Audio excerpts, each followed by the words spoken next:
But I said, if you gave me Mahomes, if you gave me Lamar Jackson with his great legs and Mahomes' great arm, or you give me Baker Mayfield, who would I want? I would want Baker Mayfield, and the reason why is because Baker Mayfield. I really think that now this is the worst case scenario for the San Francisco 49ers, is that they're going to have to cut ties with Jimmy Garoppolo if I were them. What? Oh my God! Wow, man! In any event, Kyle Gibson is definitely my NL Cy Young Award winner. Rock on, Gibby. And even no way! Oh my God!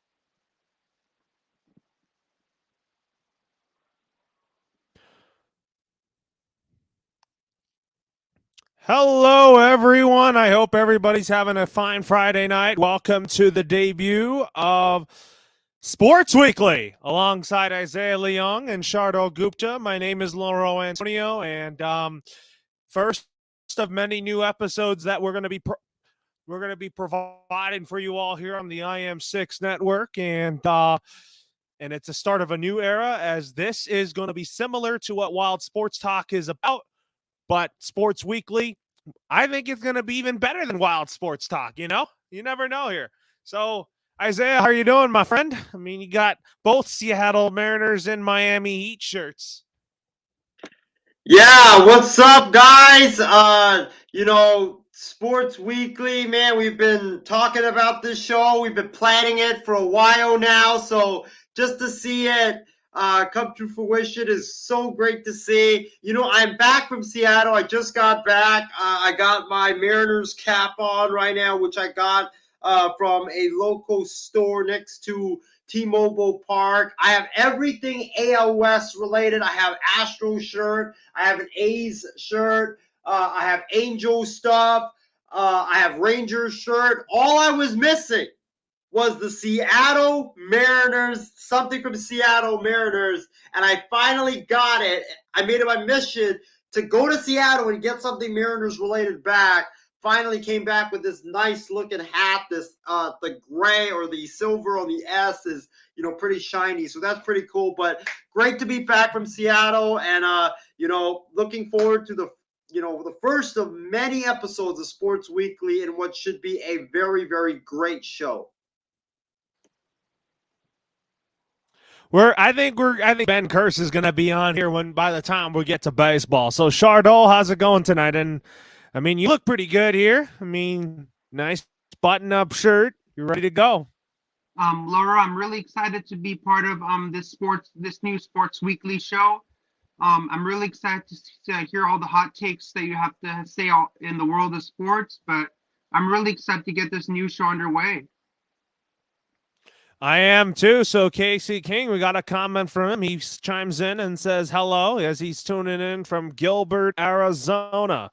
We'll pull up that comment right now. There it is, Casey. I mean, he is always a loyal viewer of our shows, and we appreciate that because Casey King is definitely one of the loyal viewers of this program.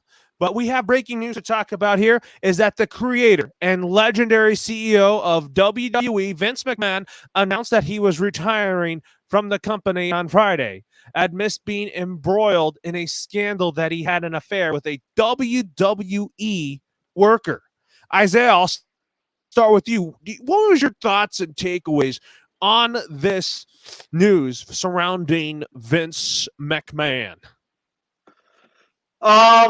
So I'll give you guys a backstory of where I was when I got the news that he retired. I was actually departing Alaska Airlines University, and I got a text on my phone, or I got a notification on Twitter that Vince McMahon, from his Twitter page, he said that I'm retiring. I'm 77 now. And then something with always, or it's been fun, past, present, together forever, something like that.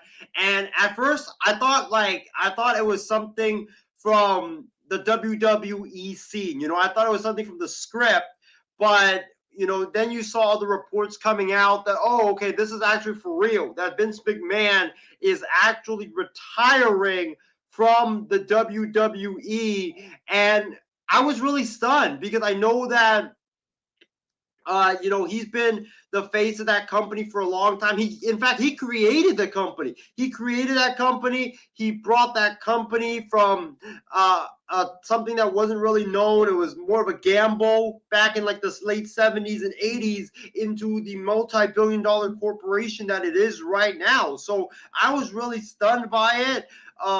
It reminded me of that announcement that I got when Kobe Bryant retired from the Lakers. It's like you expect them to go on and on and on and on and on forever, and then you see it and it just hits you like, wow, Vince McMahon just retired from the WWE. Like, I can't believe it. That's how I felt when Kobe retired. That's how I felt today when I got the news that Vince McMahon is retiring. It's stunning. But after reading some of the information about the scandal, I just think he just didn't have a choice to retire. It was kind of like a forced retirement, because if you see and read the reports from the scandal, and we're not really going to get much into the scandal itself, but he did a lot of bad stuff, including cheating on his wife with a former WWE employee. So he was already under investigation. So I'm not surprised that he resigned, but when you do get that message, it's like, dang, man, Vince McMahon, the face of the WWE, the guy that created this company, the guy that when you think about the WWE, you think about Vince McMahon. That billion-dollar man, he is retiring. It's stunning, but after reading more into it, I was not surprised, because there was a lot of bad allegations that surrounded him. Yeah, I think that, we're not going to get too much into this, Shardo. You have any thoughts on this before we move on to talk some football here?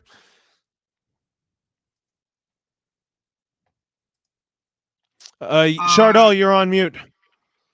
So I was also stunned when I heard that Vince McMahon retired from the WWE, because he's the face of this franchise.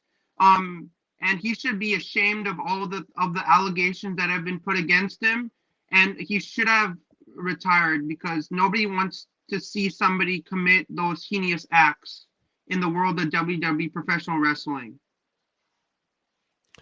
Yeah, I think that, I think it was a little bit of a surprise for him to retire, but we'll see. So back to the comment section here is that Ben Kerr says that he can't wait for this new show. He still has to digest about the Boston Red Sox after getting shellacked by the Toronto Blue Jays. But he's going to be on soon, and he's going to have to be facing us when we ask him that. And he is not going to be a happy camper tonight, because the Red Sox got embarrassed. The Blue Jays played like that they were just pissed off of letting go Charlie Montoyo. And maybe John Schneider, their interim manager, might give them a new voice in the clubhouse. So that subject will be discussed in just a matter of minutes. Anyways, let's talk about football here, as Kyler Murray and the Arizona Cardinals agreed on a record-breaking 5-year, $230 million extension, which includes $165 million in guaranteed money. And also, that makes him the second highest paid quarterback in the NFL, behind Aaron Rodgers, and puts him ahead of Patrick Mahomes, Russell Wilson, and Deshaun Watson. You know what my reaction to this extension is? I think this was a good thing, and I knew it was going to happen, because the Cardinals are building their team around Kyler Murray for the future.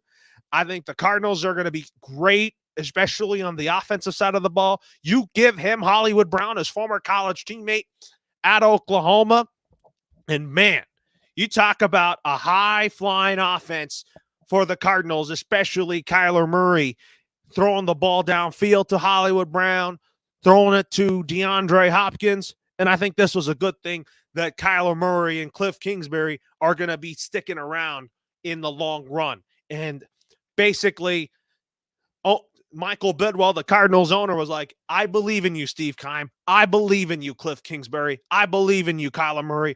We want to win with you at the helm at starting quarterback right now. And I think the Cardinals, to me, I think they're a team that I could see challenging the Los Angeles Rams in the NFC West over teams like over San Fran, who I'm not going to count out because of their defense. And I can't wait to see what Trey Lance is going to do.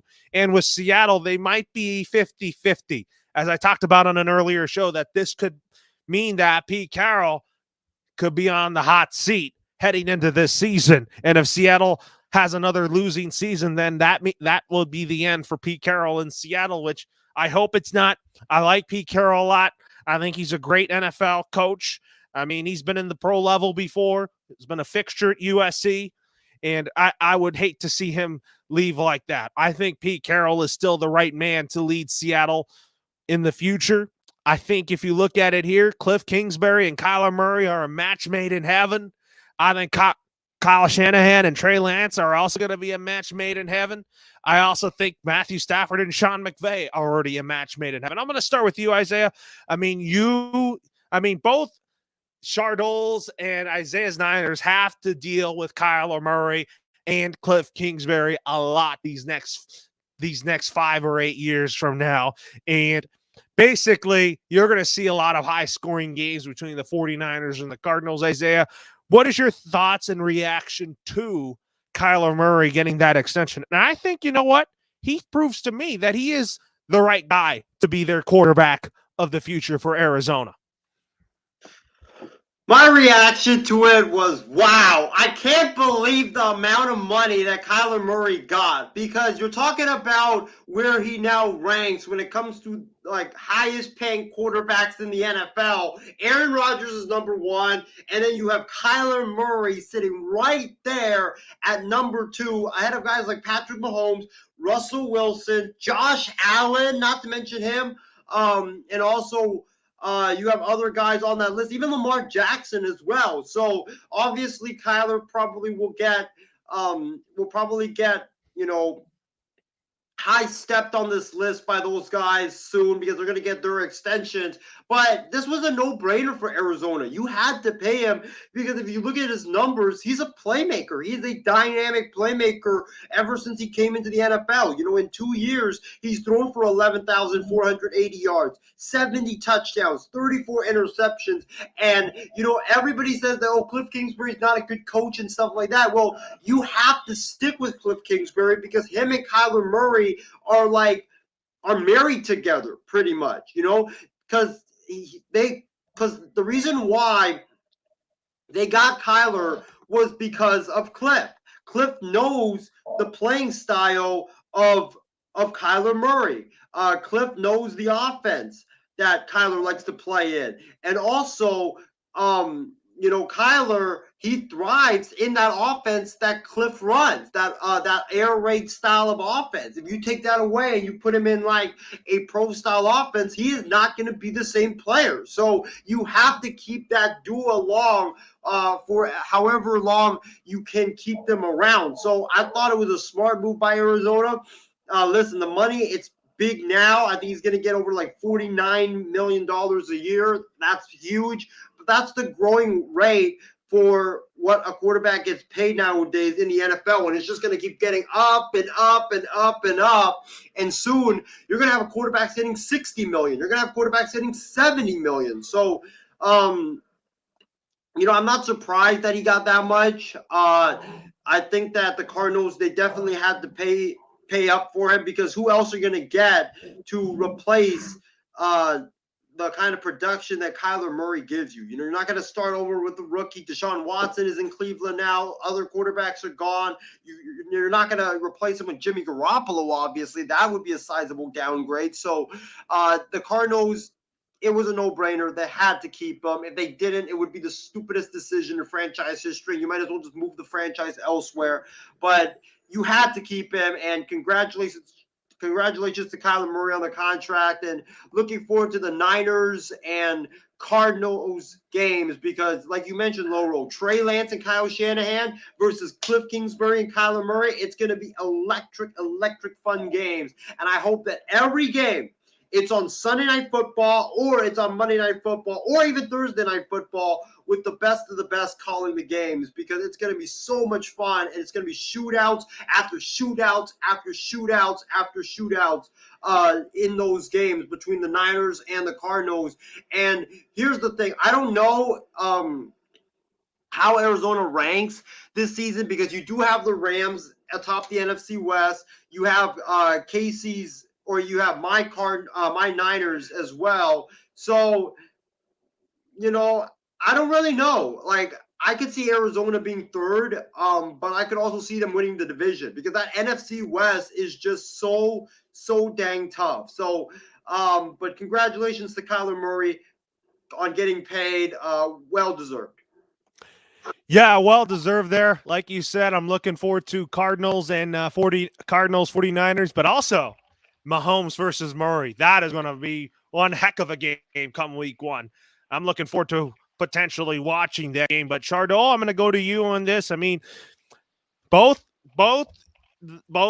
Isaiah and Chardot's Niners are going to be facing a lot of Kyler Murray in the future years. And Chardot, what is your thoughts on Kyler Murray getting that extension in Arizona? I mean, Kyler Murray is an amazing quarterback. I got to give kudos to what he's done for this Arizona Cardinals team. He's led them to he's put everything on the line, and this extension means a lot to him. And all the fans will love this and tell him how much he means to this franchise. Well, I think he's the future of the franchise of Arizona. He's their guy going in the long run. That's what I think. So, anyways, now with that being said here, the 49ers have given Jimmy Garoppolo permission to seek a trade, and the Falcons reportedly called the Niners to get an idea what kind of compensation it would take to land Jimmy G. Do I think the Falcons should go with Jimmy Garoppolo even if he's traded? He would be a good backup for Desmond Reader because I expect Desmond Reader to be the starting quarterback for the Atlanta Falcons over Mariota just because I think, but aside from Kenny Pickett, I think Desmond Reader to me is a pro-ready quarterback. And I think that the Falcons are going to start with this rebuild with Arthur Smith and Desmond Reader. Do I think the Falcons is a spot for Jimmy Garoppolo? I don't really see it just because I think Atlanta wants to go young at quarterback. I'm going to have to say, and I have to go out on a limb here. I'm sorry to say this, Isaiah. The Niners are going to have to be forced to cut Jimmy Garoppolo. And Isaiah, I'm going to go to you on this one here. What is your takeaways on the Niners seeking a trade? But I'm sorry to tell you this, man, that Jimmy Garoppolo is going to be, I think he's going to be a cut. Well, the Bay Area yesterday officially became Trey area because it's now the Trey Lance show in San Francisco. If it wasn't clear then, it's clear now that Trey Lance is going to be the guy. I don't even think Jimmy Garoppolo, from what I read, is even going to report to training camp because he's still injured. He's still recovering from that shoulder surgery that he had, I believe, a couple of months after the season ended. So I don't think we're even going to see him at training camp. So it's going to be Trey Lance. It's going to be the Trey Lance show. I'm excited for it. Can't wait to see what the rookie brings. And I think we're going to see a better version of Trey Lance because he was injured last year. He had that finger injury. I think it was on his throwing hand, which really affected him throwing-wise. So I think we'll see a better version of Trey Lance.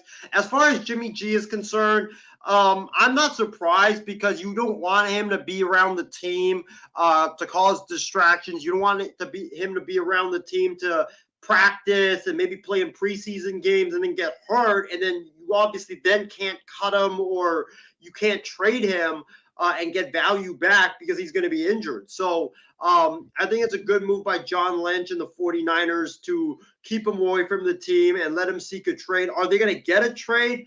I don't know. The Falcons thing is really, really interesting because, like you said, Laurel, I thought Atlanta wanted to go young but it seems like they want to do what the Niners did with Trey Lance, or the Chiefs did with Patrick Mahomes, and that is, sit the rookie quarterback for a year, let him learn, and then give him the reins after the veteran starting quarterback, takes over for a year and becomes that bridge guy. So Atlanta seems like it seems like a very interesting place because they do run the same offense that they run in San Francisco with Kyle Shanahan and Arthur Smith. So do I see it?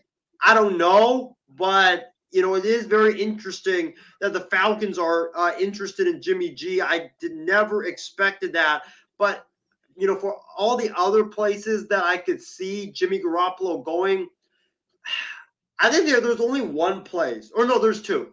Seattle, because Seattle, are they really going to start Drew Lock or Geno Smith? I don't know if the fans would be in love with that. I could see it there, but then again, I don't know if you can trade him within. I mean, you could trade him within the division, but it's not really likely. And also Cleveland, I could see it if Deshaun Watson gets suspended for a year, because that is a guy that is a serviceable, quarterback that could, win you like 9 or 10 games a season with the right system around him. So those are the places that I could see Garoppolo going, if not Atlanta. Want to welcome Ben Curse here. So Ben, welcome to the show. I'm gonna ask you this. So the 49ers have given Jimmy Garoppolo permission to get traded. And where do you think he can get traded to? Well, first of all, I'd like to thank you all for having me on this fine Friday evening. And yeah, I'll talk about the disaster in a little bit, but for now, I'll go talk about this Jimmy G news. Yeah, I'm good for Jimmy. Of course, as a Patriot fan myself, I wish Jimmy well in terms of trying to find the right place. And I know for Isaiah, for his 49ers, he did a fine job over there, at least for the time being. But we know that Trey Lance is error now. So, yeah, I think we'll kind of see in terms of what team will go out there and try to find him. Personally, I think Cleveland could be very enticing still, just because Deshaun Watson, I think, is probably going to be out almost half the season. I think that from just reports I've been kind of listening, hearing, whatever, it's probably going to be almost half the season. If not, we'll have to kind of see about that. But I think them or Seattle. Yes, Isaiah, I know the Drew Lock stuff that you put on. I think that Jimmy Garoppolo and Drew Lock could still compete for a potential starting job, or whoever the starting quarterback is over there in Seattle. Maybe the Giants. I know that the Giants could be a very big sleeper for Jimmy G. I think that Daniel Jones still has a very big question mark for the future for him, and I still think that maybe him and Jimmy can kind of have a quarterback battle down the road here and maybe see how things go, because I think really if you look at kind of the market here for quarterbacks, I think that pretty much all of them are pretty much set at this point in time before training camp. So really kind of the only teams that I kind of still see that might have some question marks, honestly, are Cleveland. I know that they did sign, I believe, Josh Rosen, or they're looking at AJ McCarron or something, so there might be some other alternatives outside of Deshaun Watson. But I do think Jimmy G can maybe look at a team like Cleveland or Seattle. But really, whatever team just kind of needs a quarterback at this point in time. You're absolutely right, Ben. And then I'm going to go to Chardol here. I mean, talk about Jimmy G. He's given permission now to seek a trade. Where do you think he lands? I mean, for Jimmy Garoppolo, I wish him, like, whichever team he goes to, I wish him the best of luck wherever he goes. I mean, I don't know. I don't have a specific team that I want him to go to. I just like, he can go to either Cleveland or Seattle, or whichever team in the market that needs a quarterback. So I'm just looking forward to wherever he goes. Yeah, same here. So anyways, One more Ben, thing, you wanted Isaiah, sorry to cut you off. One more team that I forgot. The Houston Texans. I think that the Houston Texans are a very decent option, because Nick Casario was there too. And Jimmy G and Nick Casario have that New England connection from the past. So I do think that also potentially is an option. Yeah. So, anyways, now we'll go back to the comment section here. As Casey King says, as a Rams fan, he will. As a Rams fan, it's a good move, and locking up Kyler, and he'll give them that. And then, anyways, he says Jimmy G will end up getting traded, and they will sure have a hard time trading him. And he also mentions, Isaiah, you giving up on your boy Drew Lock? You want to answer that? Not yet, not yet. I spent a couple weeks in Seattle. I was very mesmerized by that place. It's a really beautiful place, and I went to Lumen Field, and I was trying to find some Drew Lock gear when I was there in Seattle at Lumen Field. Sadly, I couldn't. Ended up getting myself a Seahawks mug, but I think the Seahawks, and I know we're not talking about the Seahawks quarterback battle, but the Seahawks would be foolish to start Geno Smith over Drew Lock just because Drew Lock is young. Drew Lock's got potential. He's got talent. You've already seen what you got out of Geno Smith. Just start Drew Lock if you don't get Jimmy Garoppolo. Just start him. See what he does in a new system and a new change of scenery. And maybe he'll work for you. Maybe he won't. But, just see what you have in him. You're absolutely right. So, anyways, with that being said here, let's talk about this. Tom Brady and the Tampa Bay Buccaneers have a new weapon on offense as they signed veteran tight end Kyle Rudolph to a one-year deal. Do I like the signing? Do I dislike it? I think it's a good signing for Tom Brady. I think talk about Tom Brady and the Bucs needing to get somebody to replace Gronk on the roster. So, anyways, I'm going to start with you, Ben, on this. Anyways, I'm going to ask you a couple of questions here. What is your reaction to Kyler Murray's extension with the Cards? And do you like or dislike the signee of Kyle Rudolph to play with Tom Brady and the Bucs?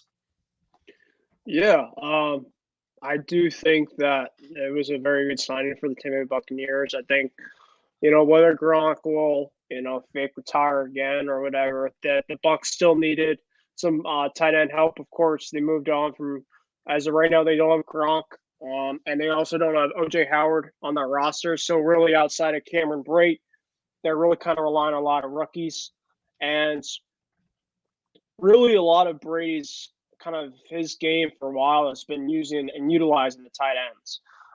So obviously, any help that he can really get. Yes, I understand that they have a ton of great weapons on the outside with Chris Godwin and Mike Evans, but using a lot of the middle of the field is a huge part of your offense. And yes, Kyle Rudolph might not be the same tight end he might used to be, but he just adds an extra piece to that team. And maybe now that they can use more of the two tight end sets that Brady's accustomed to, and obviously that just opens more of a playbook for an offensive coordinator for the Tampa Bay Buccaneers. So. Rudolph's a very good overall player. He's a very good guy in the red zone. He can use the ball too. So I really like this move, and it's kind of a low risk, high reward. You're not going to obviously cost the bank for him, and obviously unload a lot of your overall pieces to kind of move on from him. So I do like it a lot.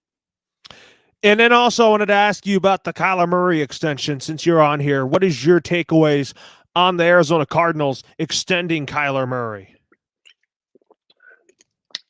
Yeah, I thought it was a little bit of overpaid, honestly.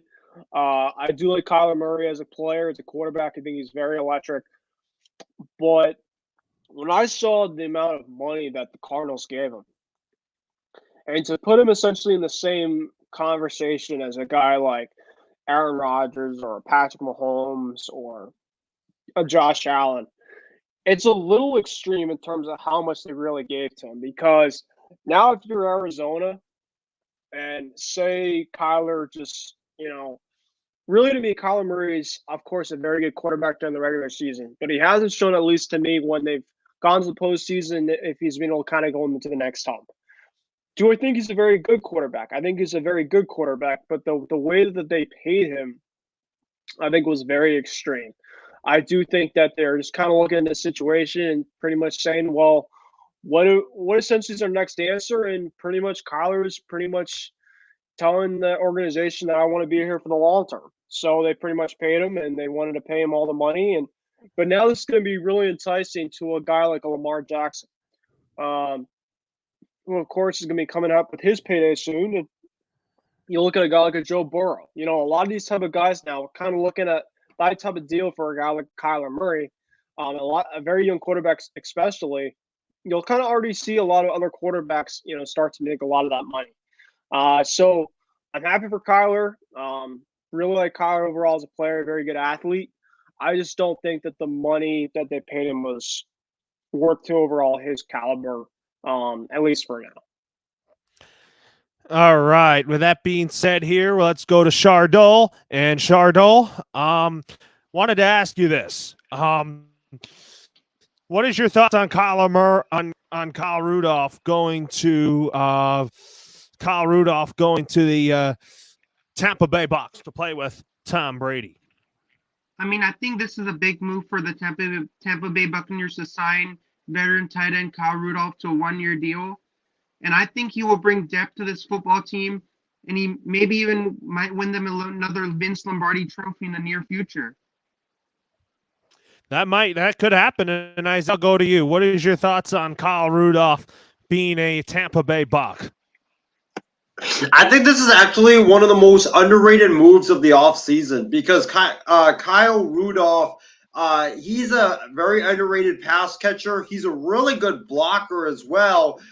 He doesn't give you that type of offensive production that Rob Gronkowski would have given you, but he's not that bad when it comes to catching the football. And I think that, with Tom Brady at the helm, with all the weapons that they have, he will probably get a lot more targets and a lot more touchdowns, especially in the red zone, than a lot of people think that he's going to get. So I do like this move. I think that he's going to help them a lot. And I like the move for the Tampa Bay Buccaneers. Yeah, I like them. I like the move too. So, anyways, with that being said, here now, let's talk some baseball here. So we have a game update for you as the Los Angeles Dodgers are still tied with the San Francisco Giants at 1-1. Last night, the Dodgers beat the Giants 9-6, and we are in for a really good finish again between two longtime NL West rivals. We will give you the final score when we give it to you and when this game is completed. Right now, Max Muncy is at the plate here and takes ball one, and we'll tell you the final score when we know that. Anyways, I'll go to Ben. I mean, I know he has the Boston Red Sox hat on and talk about the Boston Red Sox getting shellacked by the Toronto Blue Jays by the final of 27-4. To me, that's a football score. But in baseball, the Red Sox just got pummeled. And they just didn't have it. I mean, actually, it was worse. It was actually 28-5, I believe. That was the final score. It's the same. It's the same pretty much shit. So. Pretty much, yeah. Yeah, so talking about this embarrassing loss for the Boston Red Sox. I mean, Toronto has a great lineup, but Boston has too. But I just think that Boston just got steamrolled tonight in Fenway Park. And I was kind of thinking that if it was Alek Manoah on the mound, I was thinking that the Blue Jays would have just shut out Boston with their starting staff. I'm going to go to Ben on this one. I mean, Ben, how do you feel about this loss for the Red Sox? And this was an embarrassing game for the Red Sox. Well, how much time do I have, Laura, on my hands? Do I have a lot of time here? I'm not going to go on full rant, but I'm pretty devastated right now, just to say the least. First of all, so when I found out the Red Sox were down by a lot, I was eating dinner at my family golf country club, and I got out of the place, and it was the third inning, and I saw the inside of the park home run from the Blue Jays, and I look at my phone, and I'm like, yep, I'm turning my phone off. Listen, I've never been more embarrassed in my life. And I've seen a lot of embarrassment moments as a Red Sox fan in the past. But this, of course, was the first game back on the last 4 days for the Red Sox. So the Red Sox are still within reach of a wild card. They're now, of course, unfortunately 3 back. But this stretch here, they have 10 games. This could be one of the biggest stretches, not only for the Red Sox season, but in Red Sox history. Because you're essentially looking at a lot of the free agents that the Red Sox have. Whether it's Xander Bogaerts, whether it's Nathan Eovaldi, whether it's Christian Vasquez, whether Rafael Devers, after not this year, but next year, with the early reports of the Red Sox and Rafael Devers split apart in negotiations right now. And essentially, Rafael Devers essentially laughing at the Red Sox offer, which is essentially the same offer as Isaiah's old friend, Matt Olson. Right now, Rafael Devers looks like it's getting an 8-year type of extension, that's not it right now. So the Red Sox tonight, and I'll go into a little bit after that. The Red Sox tonight just got absolutely steamrolled. And they've gotten steamrolled not only tonight, but they got steamrolled the last 2 days before the trade deadline. So, they're not only – I want to see effort. I just want to see effort. And Isaiah, your old Philadelphia Phillies, I remember this riff from a couple months ago about how they just can't feel – how they look lost out there. This tonight was a big example of why I just don't know how to feel confident about the rest of the second half of this season, because I'm seeing the same old stuff that I've seen for the last several weeks. The last Red Sox win was the game I was at, essentially having my heart going up and down because the Yankees had it for the taking. And the Yankees had no outs in the bottom of the ninth, and the Red Sox somehow got out of it. I mean, they shouldn't have won that game, but that's just the way that they have not been playing well against the AL East. They still have not won AL East series all season, and it's almost the end of July. Think about that. Crazy to think. The Red Sox have not won one AL East series all season. So which tells me, do I feel like it's just going to automatically switch on and flip a switch by this point in time? I'm sorry to say, but no. I'm sorry to say, I think that this team, you could say, well, they're only 3 games back now. And what we'll see the homestand they have after this. Toronto, they have Cleveland, Milwaukee, and I'll be actually at one of the Milwaukee series next weekend. Pray for me, because after tonight, we'll see in terms of if it gets any worse. I hope not. So, yeah, what I'm really worried about is not only tonight and the effort there, but the future of this team. Because this is just not going to get any better. It's not going to get any easier. So tonight was a really, really I'm not saying obviously it's going to be the end of the season, but it could be really turned into something that is not going to be going well. I personally think that this team isn't going full sell. If you had to pretty much ask me at this point in time, you could say, well, August 2nd will be the determining date. Will the Red Sox be sellers or buyers? But I think right now, the way the thing's been getting absolutely blasted the last couple games against AL East teams where you have to be able to be competitive, they're not even competitive right now. So I'm just looking at the eye check right now, and this team is just not it. I love them to death. Today it just got so bad where I saw a tweet from Adam Schefter and from Tom Brady. That should not be happening. Adam Schefter is screenshotting this Red Sox Blue Jays score. When has that ever happened with Adam Schefter? Never. Tom Brady looked at the score and essentially said, talk Julian Edelman, when the Blue Jays were able to up 27-3, 28-3, he was about to say, you ready for this story or something, this comeback story? I mean, I just don't know what to say, guys. Chardol, I got your text about the Red Sox getting annihilated. I got a lot of, stuff on social media. Just, I'm fully embarrassed. I don't know where things go from here. I hope it doesn't go any worse. It can't be any worse after tonight. I hope they just kind of turn, whatever film, whatever thing and just kind of flush it down, because this is a very unusual thing, and this is a very alarming bad thing for my Red Sox. I mean, it is, but we'll have to see how they're going to play down the stretch. So, Isaiah, I'm going to go to you on this. What is your takeaways on this Blue Jays Red Sox score? And it tells you something about the Blue Jays being a really good offensive team if you have guys like Vlad Jr. You talk about Lourdes Gurriel or Teoscar Hernandez producing, but they're one of the teams that are in the mix to land Juan Soto.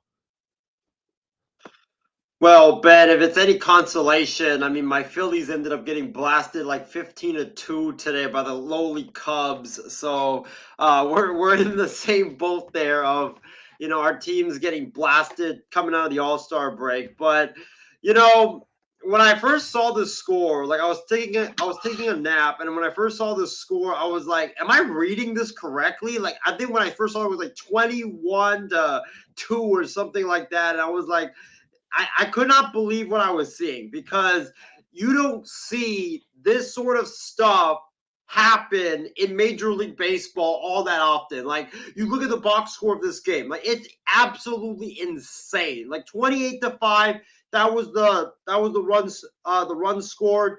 29-10 for hits. Like, you never see that type of stuff. Whenever a team ever gotten 29 hits in a single game, and then you obviously have the two errors, but this shows me that the Blue Jays are definitely a really scary offense, and when they're on, they can be on big time.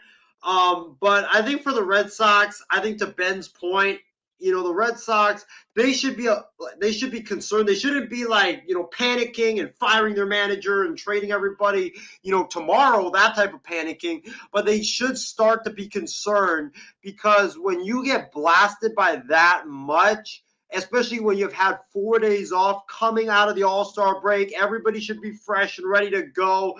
And also, you're at home. This was an embarrassment, and I think that the Red Sox players flush it down the toilet, because tomorrow's a new day. But man, it was like a huge embarrassment, especially on some of the defensive plays. Like, if you were getting blasted because the pitcher wasn't throwing the ball for strikes and guys were hitting it out of the ballpark left and right, then you can flush that down, and you don't really have to care for that game. But it was the defensive plays. Like, I think I saw one where I forgot what it was, but it was like a ground ball to right field, I believe. And the first baseman and the right fielder both completely whiff on the ball, and the ball ends up into right field and into and headed to the wall. So you turn a simple ground ball into a double and a triple, or I think that turned into the inside the park home run. But like, it was careless defensive mistakes like that just makes you go like, yeah, there's something wrong with this team.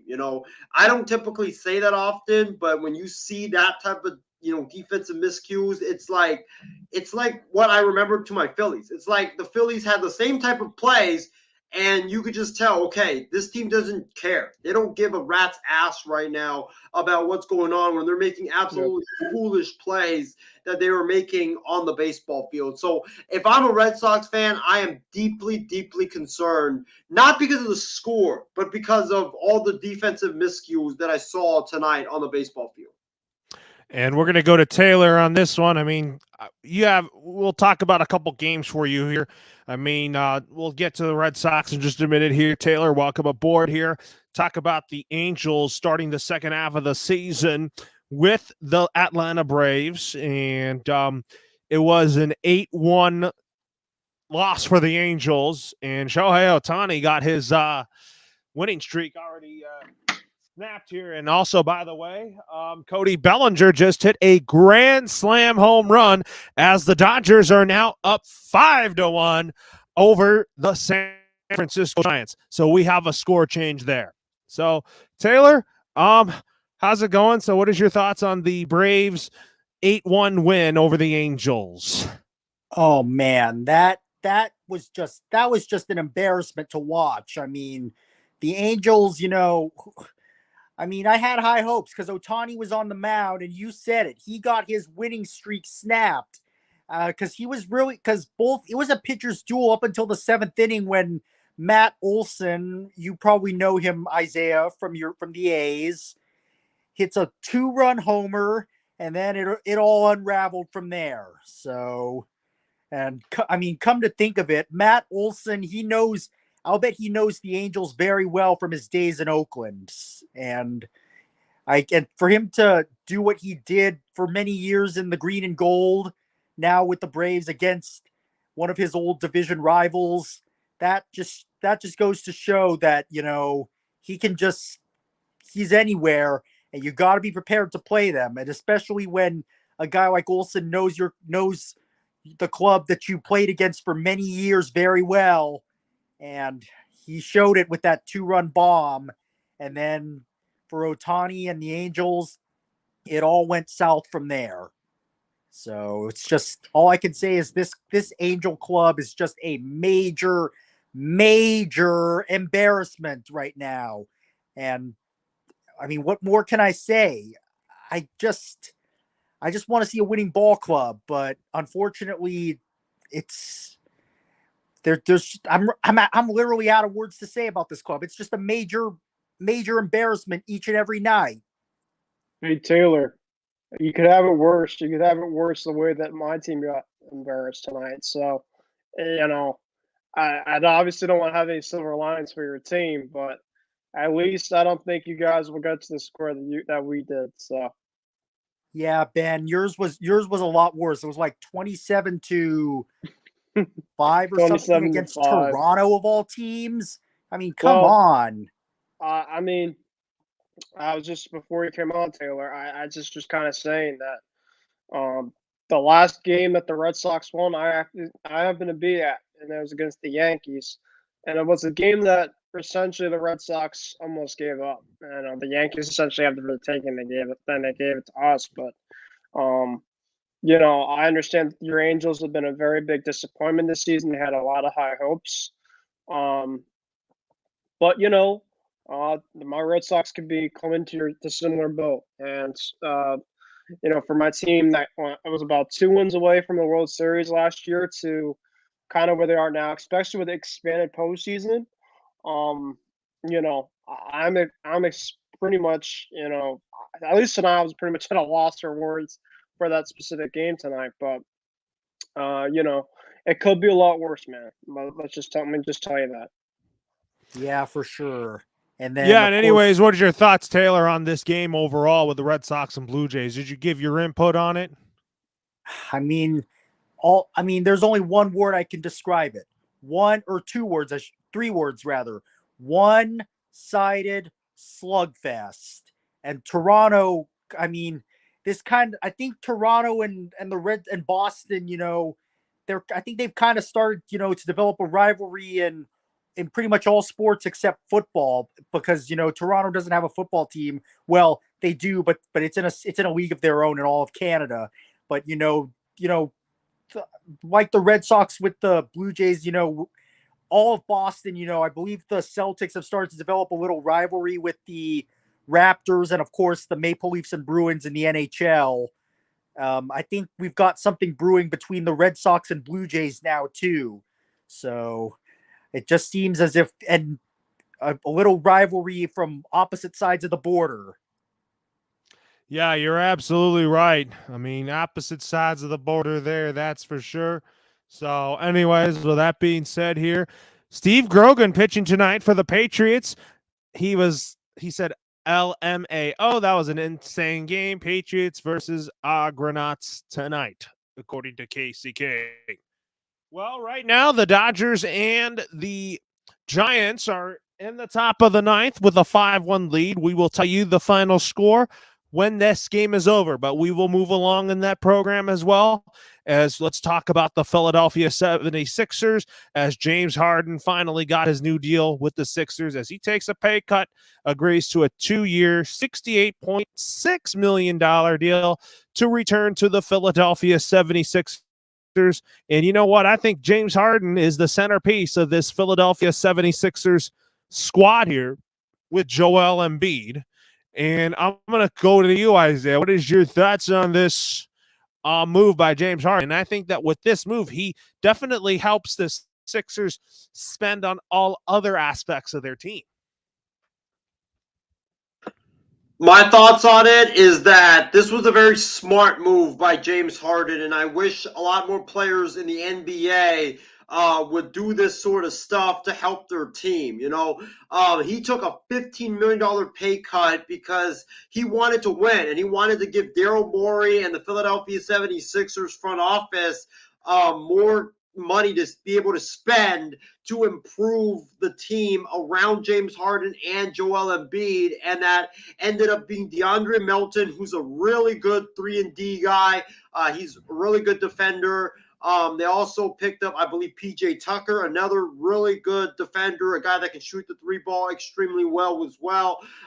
They improved the team around Harden and Embiid. So I think that with them getting all those 3-and-D guys, getting more depth than they had last year, I really like what the Sixers did this offseason, and it came about because James Harden took the pay cut. If he took the $47 million contract option that he had on the table, then Philadelphia would not be able to improve their club and wouldn't be able to spend to win a championship this upcoming season. So I think it's a very smart decision by James Harden. At this point, he knows that he's made a lot of money in his career. He just cares about one thing, and that is winning a championship. And I think that with Joel Embiid and with James Harden at the helm, and with all the 3-and-D guys that they have around them, I think that they can certainly make that happen this season or next season. Anyways, I'm going to go to Chardol in this one. What is your thoughts on the Blue Jays destroying the Red Sox 27-5, and also James Harden staying in Philly? I've never seen anything like this before, to see one team trample over another team. And the Red Sox got a massive thrashing by the Toronto Blue Jays. And when it was 24-5, the game was literally over, and there was no chance of a comeback to win the game. And they should definitely learn from this loss and focus on winning the next game at home at Fenway Park. Yeah, you're absolutely. Go ahead. And I think James Harden was I'm happy that he left Brooklyn, because him and Kevin Durant, him and KD weren't getting along, and I'm happy that he went to the Sixers to team up with Joel Embiid, and see how that and that trade ended up working, because he really wanted to go back to play for his hometown Philadelphia 76ers. He definitely did. You're absolutely right about that. So, anyways, I'm going to go to Ben here, and I'll ask you this question. What is your thoughts on James Harden finally getting a new deal with Philadelphia? Yeah, good for Philly. This wasn't really much of a shock in terms of any type of news, but yeah, James Harden, I think, has pretty much got a really good team-friendly deal for 2 years, and it also helps, Daryl Morey kind of, help finding the right pieces kind of around him. So I think overall, it was a very good thing for not only James but for the organization, and I think for the Sixers, it's going to really benefit them in the long run. And what about you, Taylor? What is your thoughts on James Harden staying in Philadelphia? Oh, this is definitely perhaps the biggest decision of his life, if not his career, or biggest decision of his career, rather, if not his life, because, for him, like Chardol mentioned, he wasn't getting along with Durant and them in Brooklyn. So for him to get a fresh start in Philadelphia really, really improved. And now that I think he's developed a lot of chemistry with Joel Embiid, this is probably, one of the best, this is probably an even better team ever since, the era of Allen Iverson and who knows who else. So with James Harden, getting a fresh start in Philly, it'll be him along with, of course, Joel Embiid, and you also can't count out guys like Tyrese Maxey and Shake Milton. I think that's probably going to be your starting five right there. It'll probably be, well, I forgot one player, but definitely with Harden and Embiid in the front court, Milton and Maxey as well. I keep forgetting who the fifth guy is, but this is definitely going to be a deadly, a deadly lineup for Philly ever since. Oh, and I remember the other guy who had teamed up with Allen Iverson back in the day. I believe it was Eric Snow, but this is a new look Sixer team that I think is definitely going to be a threat for the NBA championship next season. And you're absolutely right about that. But anyways, now with that being said, Ish Lancaster tunes in. He says, "Good evening, guys." And he says he hopes you enjoyed your trip to Seattle, Isaiah. And he says, agree with Ben that this wasn't a shock, whatever the biggest smack is. Isaiah's Phillies are eyeing Bruce Bochy, which we'll have to talk about more on that on Batter Up. And are the 76ers still the top team in the East? I kind of think Boston right now is ahead of Philly right now, just because I think Boston's more young and youthful. Philly has James Harden, but they have a good group of mix of young and old players. So that's what I think there. So anyways, now we talk about the Lakers now, as the Kyrie Irving trade has the trade talks between Kyrie Irving have remained frozen. The Lakers and Pacers have talks this week on a potential deal that would send Buddy Hield and Miles Turner to the Lakers in exchange for Russell Westbrook and draft picks. The Pacers and Lakers remain far apart on a deal, as the Pacers are reluctant and hesitant that Lakers send both 2027 and 2029 first-round picks back, while the Lakers only want to send a first-round pick. Do you believe that the Lakers will be title contenders with Miles Turner and Buddy Hield? And I think that if they got them, absolutely. But at the same time, both teams remain far apart. I'm going to start with you, Isaiah. You and I are both resident Laker fans on the panel. And do you believe that the Lakers can be title contenders with Miles Turner and Buddy Hield?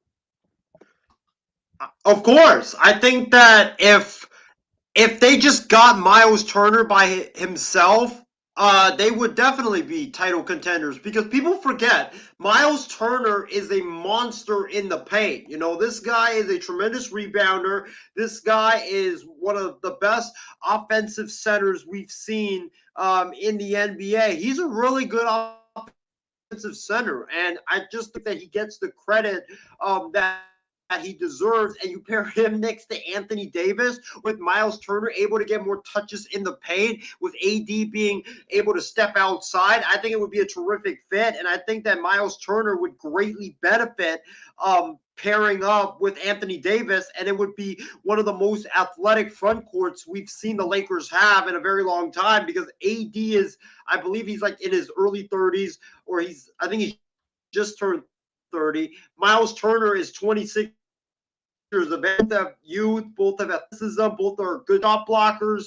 I love that move. If they could just get Miles Turner back, if you could get Buddy Hield, that would be fantastic, because it would give you a great three-point shooter from the outside. But on the Lakers, I would not shell out both first-round picks to get Miles Turner and Buddy Hield. I would do it for Kyrie Irving, because Kyrie Irving is a superstar. He's got his issues off the court, but when he is healthy and he's on the court, he's a superstar talent. And those draft picks are for 2027 and 22. We don't even, like, that kid that you're going to be drafting, he's in elementary school right now. So if I'm the Lakers, I would trade those two picks, but only if you get Kyrie Irving, because I think if you get Kyrie Irving, it immediately puts you top of the West Conference. I would do it for Miles Turner and Buddy Hield. I would only do that for Kyrie Irving instead. But if the Lakers somehow get Miles Turner without giving up both first-round picks and only give up the 1 first-round pick and Westbrook, that would be a win-win any day of the week. And also, the Lakers, with just Turner himself, I believe, could be championship contenders. Anyways, hold on just a minute here. The Dodgers just beat the Giants 5-1 as Jock Peterson has popped out. Cody Bellinger is the hero after hitting the grand slam. And just like that, the Dodgers take the first 2 games of the series over the San Francisco Giants. So I'm going to start with Chardol on this one here. What are your overall thoughts on this game? I knew that when Cody Bellinger hit that grand slam, I knew that we were down 4 runs, and there was nothing magical that we could have done at that point to win the game. So I got to congratulate your Dodgers on winning this game, and I'll come back in Game 3 of this series, and I'll get your Dodgers back after they beat my Giants 5-1. We'll have to find out and wait and see on that. That's for sure. So, anyways, folks, moving on here. Let's stay with Chardol here. Do you believe the Lakers can be title contenders with Miles Turner and Buddy Hield if the Lakers made that trade? I mean, the Lakers could be title contenders with Buddy Hield and Miles Turner, because both of those big men would add depth to this Lakers team, and the roster would get bigger when they get both of these players. So I think your Lakers are going to be a very strong and dominant team to get both of these guys. What about you, Taylor and Isaiah? I mean, what about you, Taylor? What do you think about the Lakers if they can be title contenders with Miles Turner and Buddy Hield? Yeah, on paper that looks good because I've seen Miles Turner before. He is definitely a beast down low, a relentless rebounder. Buddy Hield, I know him from his days in Sacramento with my Kings. He has great outside shooting, and he also holds the 3-point record as well. But on paper, yeah, that looks good. But like I said, I mentioned this previously, the Lakers, they've always tried to build a bunch of super teams like they did last season, and it's backfired on them. So on paper, they look like title contenders, but in reality, I think this is going to be a total failure. It might be a total failure, but anyways, now we'll talk about Danny Ainge and the Utah Jazz reportedly are demanding at least 6 to 7 first-round picks in any trade for star guard Donovan Mitchell. And in my reaction to this demand here, I think the Jazz here are asking way too much. So, anyways, with that being said here, I'm going to go to you, Isaiah. What is your thoughts on Danny Ainge and the Utah Jazz demanding for multiple first-round picks in any trade for Donovan Mitchell? I think that Danny Ainge is on weed right now. I think he's smoking some good weed out there in Utah.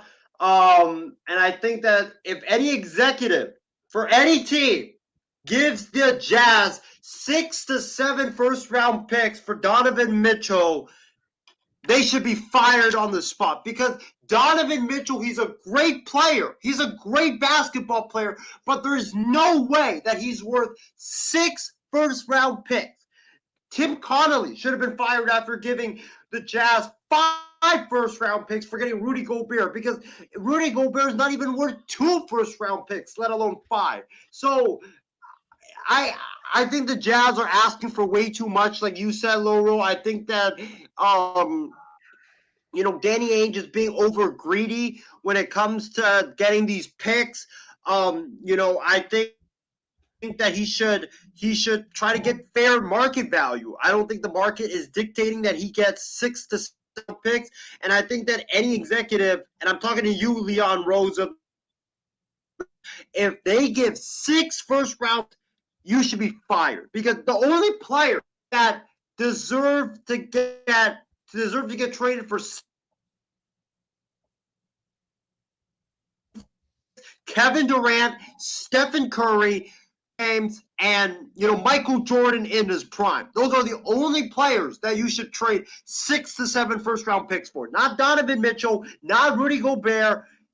It's just utterly ridiculous, man. And all these Loro and Taylor and Chardot, with all these moves going on and all these high prices going on when it comes to the trade market, I think the NBA could be broken in 2 years, because if the Jazz somehow get for Kevin Durant first round picks, how about Kyrie gonna get 3, 4, 5 first round picks? Like, it's absolutely ridiculous. We're gonna see players getting 11 first round picks in trades. It's just ridiculous. NBA better step in and do something, because the league is about to be broken if these prices keep going higher and higher and higher than they already are right now. What about you, Taylor? What is your thoughts on Danny Ainge being demanding about the asking price for Donovan Mitchell? Oh yeah, he is definitely being I think he's starting to push the limits a little bit. Like Isaiah said, Donovan Mitchell, I'd say he's probably worth only like probably at most 3 or 4 first round draft picks. Not 6, not more than probably no more than 4. But I kind of agree, because I say the NBA is definitely going to collapse, like Isaiah said. If he keeps auctioning, then pretty much every team is. I mean, the NBA as it is right now, I don't think is fair at the moment, because we have all these teams who tend to get stacked, and then they also eventually they're not so good. And a perfect example of this is, I think, that tends to get stacked, not just the Lakers, but my Sacramento Kings. On paper, I've seen them look good, but then the guys have not performed up to their expectations. And then I could only imagine if they ever end up getting guys like say Durant, for instance, which I know is never going to happen, but Durant, Kyrie, LeBron, you name them, and then it becomes a total failure. But on paper, I just don't think the NBA has the parity that other sports have, because every team has to have at least one good player, maybe 2, maybe 3, but it just doesn't seem as if the NBA is has the same kind of parity that, say, hockey and baseball and all those others, and even football has. All right, now we'll go to Chardot, and my question for you is, what is your thoughts on Danny Ainge's demands on getting at least 6 to 7 first round picks in any trade for Donovan Mitchell? I think that Utah Jazz executive Danny Ainge is breaking the NBA trade market, and general managers around the league are not so happy. And I think he's definitely crossing a line here with how he's trying to manage this Utah Jazz team and get 6 to 7 picks. So I think he's not thinking correctly and not thinking to move this team in the right direction. All right. Anyways, we're going to go on to college football. So, anyways, Georgia has signed head coach Kirby Smart to a massive 10-year deal worth $112.5 million. Isaiah, I'm going to start with you on this. How do you feel about your head coach at the University of Georgia getting a massive extension, and he is going to continue bringing on the legacy of Georgia Bulldog football? First of all, I want to say congratulations to Kirby Smart and his family on this deal. It's well deserved. It's well earned. He deserves to be one of the highest paid coaches in college football. this man has done for the University of Georgia and for his career, it's truly remarkable. So truly well-deserved and well-earned. And, I think, believe it or not, Loro, Taylor, and Chardot, and all the fans that are watching, Kirby Smart got 10 years, $112.5 million. He's getting about $11 or $12 million per year, or $11 million per year to coach the University of Georgia. Let me tell you this. I think Kirby Smart actually took a pay cut because he could have gotten more than just $112.5 million. Heck, he could have got 150. He could have gotten 200 million over the span of that 10-year contract. I mean, this dude in 6 years, he's been to 2 national championship games. He's won the SEC conference 1 time. He's been to 5 New Year's 6 bowl games in a span of 6 years.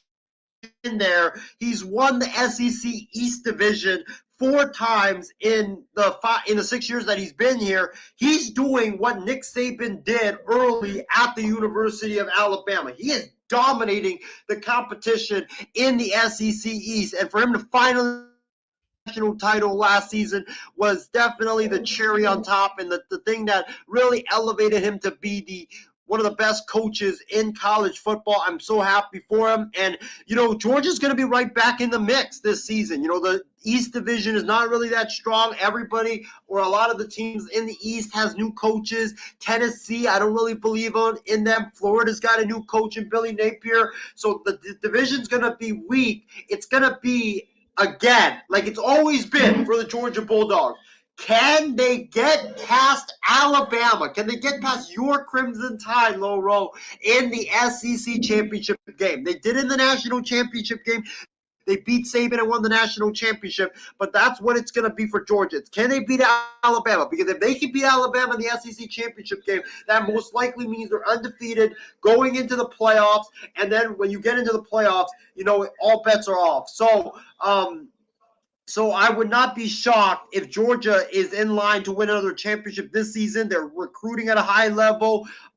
They, have most of their guys back from last season. A lot of the guys in the defense are gone, but, they always retool and reload. So well-deserved by Kirby Smart. I think he should have gotten more. In fact, if I was a school right now and Kirby Smart was available, I'm giving him $250 million over 10 years because that's how great of a coach he is. But congratulations to Kirby Smart. Great extension, and he's going to do great things for the University of Georgia for years to come.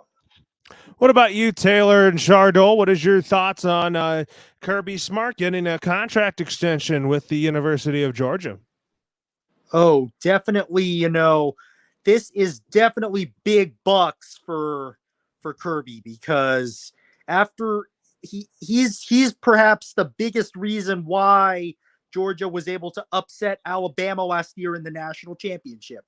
And especially for, a college, one of the most, an NC2A championship contender for football in the University of Georgia.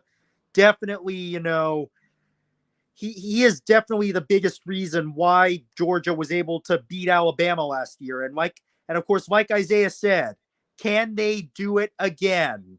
That's the biggest question.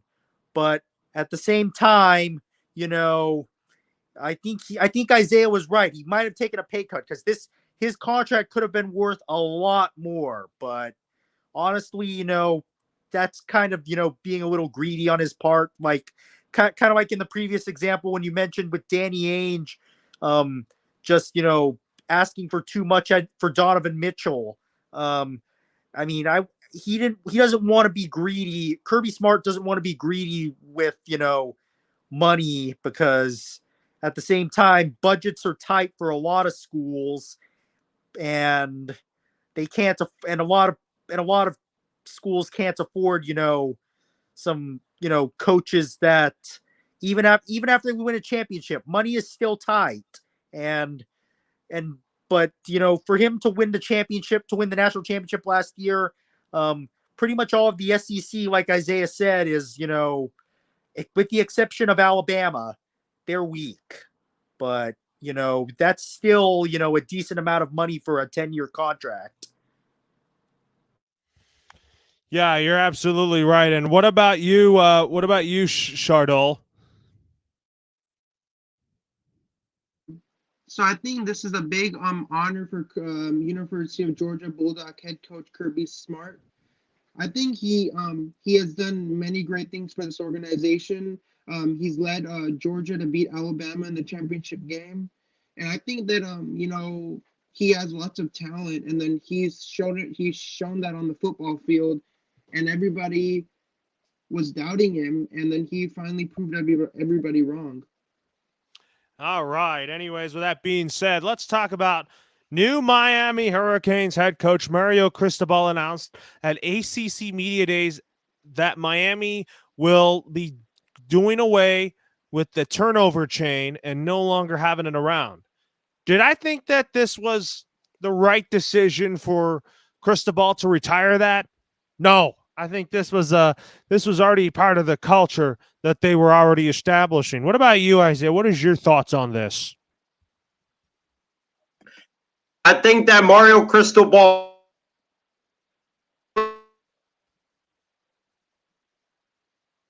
I think that this is a decision by Mario Cristobal because when you think about Miami, you think about swagger, you think about, things that they do.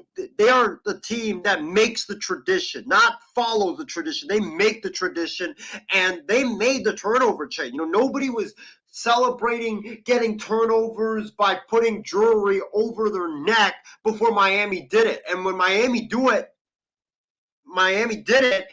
Now you see other teams like Pittsburgh and other teams, not just in college but sports, celebrating their achievements by celebrating with like jackets, like the Blue Jays do with that home run hoodie, or the Phillies did with a home run hat, or some teams did with the beer chug. So I think it's a terrible decision by Mario Cristobal. I think he's making a major mistake. You need that swagger, and that's what Miami has been always now.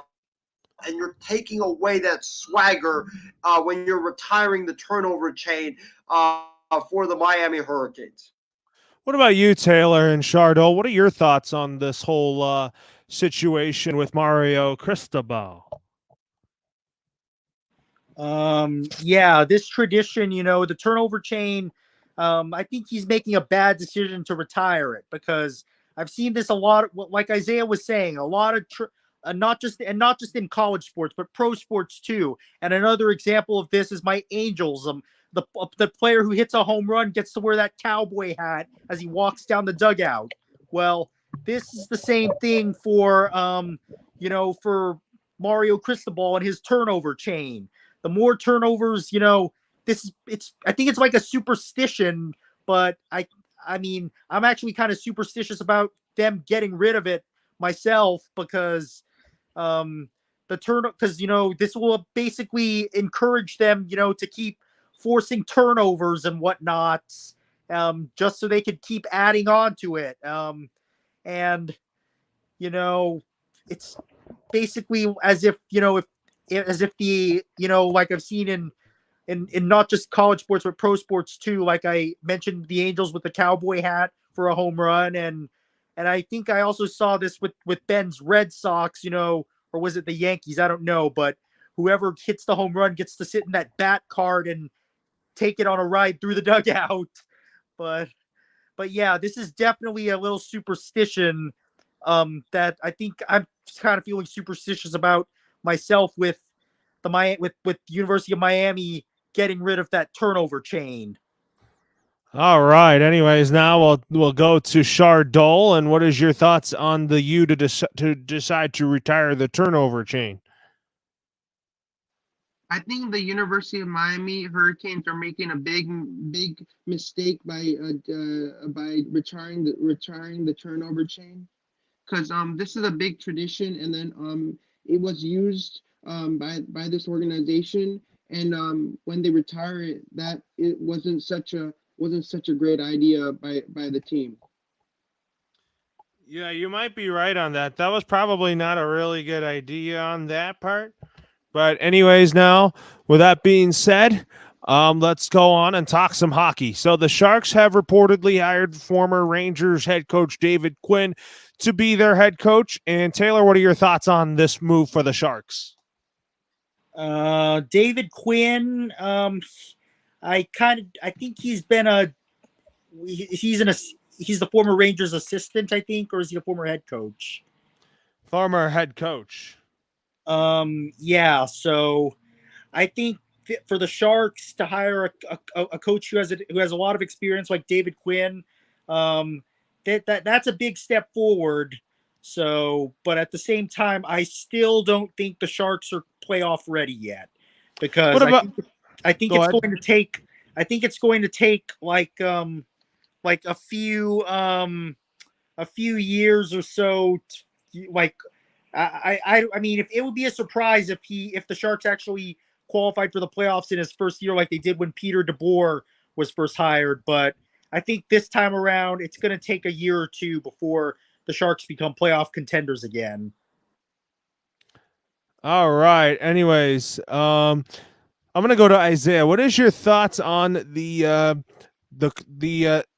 David Quinn hire to the San Jose Sharks? I love what the Sharks are doing. You know, it's about time that they go on this path because, and I know Chardot's probably going to disagree with me because he wants to see winning hockey, but the Sharks have been stuck in the middle for the last 4 to 5 years. You know, they've been too old to actually compete for a championship.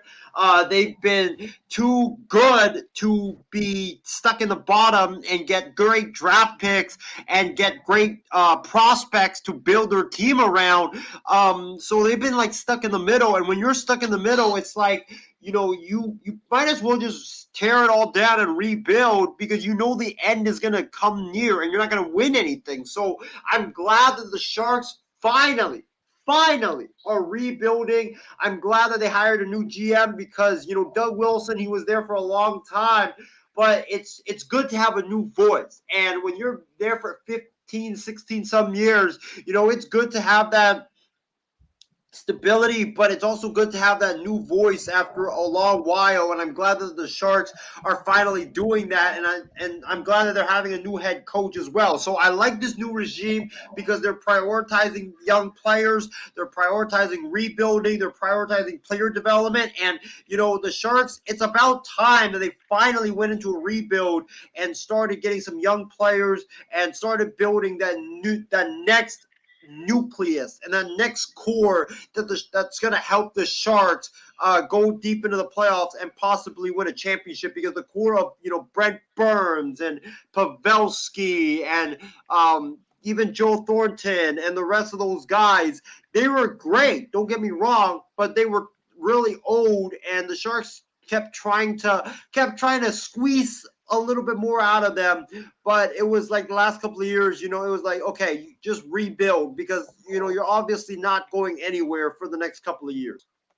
All right, Chardot, what is your thoughts on this? But we have some comments here as Ish Lancaster says he's 50-50, to be honest. Yes, it brings swagger and motivation to kids, but also it's like really need awards for doing your jobs. That's what he thinks about the chain at the U.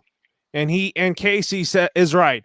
The Sharks will be in rebuild mode for a couple of years. So, anyways, I'm gonna go to Chardot here. And what is your thoughts on David Quinn being the next head coach of the San Jose Sharks? I think David Quinn will be a great head coach for the San Jose Sharks, who was recently the head coach of the Rangers, leading the team to a 96, 87, and 25 record. I think he will bring loads of talent to this hockey team in the upcoming 2022 to 2023 season. Oh, and I forgot to mention, and here's a fact, Chardot and Isaiah. The new Sharks general manager, Mike Greer. You may not know this, but Doug Wilson, before he became the Sharks GM, he actually played for the Sharks and he was their team captain. Mike Greer also used to play for the Sharks. And of course, to top all the history off, he's the first ever Black general manager in the NHL. So we'll give him high props for that. You gotta. It's what, and I'm kind of, you know, about the NHL's hockey is for everyone initiative. You gotta love diversity throughout the game, or in any sport for that matter. All right. Anyways, now we're going to go on to some final thoughts. It has been a great show here on Sports Weekly. Isaiah, what are your final thoughts? Can you hear us? My final thoughts is it was Go ahead. my final. Go ahead. And we lost Isaiah. Taylor, what are your final thoughts? Oh yeah, this was a great debut for Sports Weekly. Of course, we're going to we've got a lot more to discuss, of course, on Batter Up and Face Off, and definitely next week when we do it all again. Got a lot of new topics, and then of course, if you tune into Face Off on Monday, don't forget I've got a lot of free agency news to discuss, and it's going to be a great show. While it's just one sport, but this is basically like the Sports Center for the IM6 network, and it's always fun to watch. What about you, Isaiah? What are your final thoughts? Yeah, sorry about the technical difficulties. But great debut show of Sports Weekly, man. You're right, Taylor. This is definitely like the Sports Center of the IM6 network. So, so excited to launch this new show. But what a great show, great topics that we had today. I'm looking forward to Batter Up on Sunday with myself, Loro, and the rest of the IM6 crew. It's going to be so much fun. But until then, man, you can follow us on Facebook, follow us on Twitter, and also if you have a YouTube channel, feel free to give our YouTube channel a subscribe, and you can watch all your favorite IM6 content on that YouTube channel. And I can't wait for Sunday because I cannot wait to talk. Yeah. So, Philadelphia, Philly. What about you, Shardo? What are your final thoughts? I would like to say it's great being on Sports Weekly on the IM6 Sports Network. It was a great show, and I hope this network is gonna explode. You're gonna get a lot of subscribers, and I can't wait to talk more. I can't wait to hear all the different hot takes that you have to share. All right, for the Asian Skip Bayless, Taylor Sean, and Shardol, I'm Loro signing off for now. We will talk to you next week for a new episode of Sports Weekly. But I said, if you gave me Mahomes, if you gave me Lamar Jackson with his great legs and Mahomes' great arm, or you give me Baker Mayfield, who would I want? I would want Baker Mayfield, and the reason why is because Baker Mayfield. I really think that now this is the worst case scenario for the San Francisco 49ers, is that they're going to have to cut ties with Jimmy Garoppolo if I were them. What? Oh my God! Whoa, man! In any event, Kyle Gibson is definitely my NL Cy Young Award winner. Rock on, Gibby. No way! Oh my God!